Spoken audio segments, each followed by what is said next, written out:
আমরা যদি মেডিকেল ভর্তি পরীক্ষা এবং ভার্সিটি অ্যাডমিশনের কোয়েশ্চেন ব্যাংক অ্যানালাইসিস করি তাহলে দেখব যে আমাদের 90 to 95% প্রশ্নে কিন্তু থিওরিটিক্যাল এবং ইনফরমেটিভ এমসিকিউ।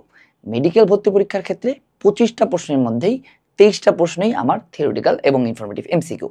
থিওরিটিক্যাল এবং ইনফরমেটিভ এমসিকিউ বলতে সোজা বাংলা ভাষায় সেই সকল এমসিকিউকেই বোঝায় যেগুলো তুমি মুখস্থ বিদ্যা দিয়ে পারবা।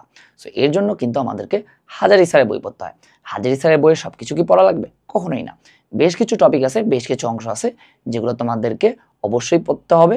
কিছু টপিক আছে, কিছু অংশ আছে যেগুলো তোমার না পড়লেও চলবে।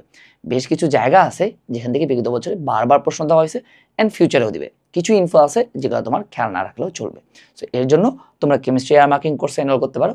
সবগুলো ক্লাস আমি নিছি অ্যান্ড তুমি যদি এই কোর্সে এনরোল করো তাহলে কিন্তু তুমি অনুশীলনী এক্সাম ব্যাচও ফ্রি পাওয়া, যেখানে কিন্তু তুমি অনুশীলনের উপর এক্সামও দিতে পারবা।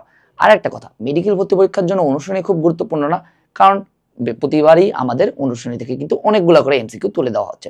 সো অনুশীলনীর প্রশ্ন পারার জন্য কিন্তু আমাদের মেইন বইয়ের উপর ভালো দক্ষতা থাকতে হবে।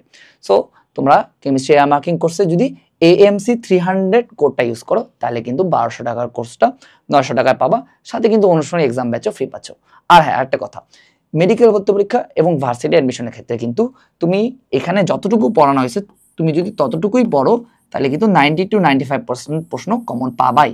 কারণ এখানে কি করা হয়েছে, এখানে কিন্তু মেইন বই পড়ানো হয়েছে। যতটুকু লাগবে, যতটুকু তোমাকে অবশ্যই মুখস্থ রাখতে হবে, সেগুলো যেমন দেখায় দেওয়া হয়েছে তেমনই পড়ায় দেওয়া হয়েছে।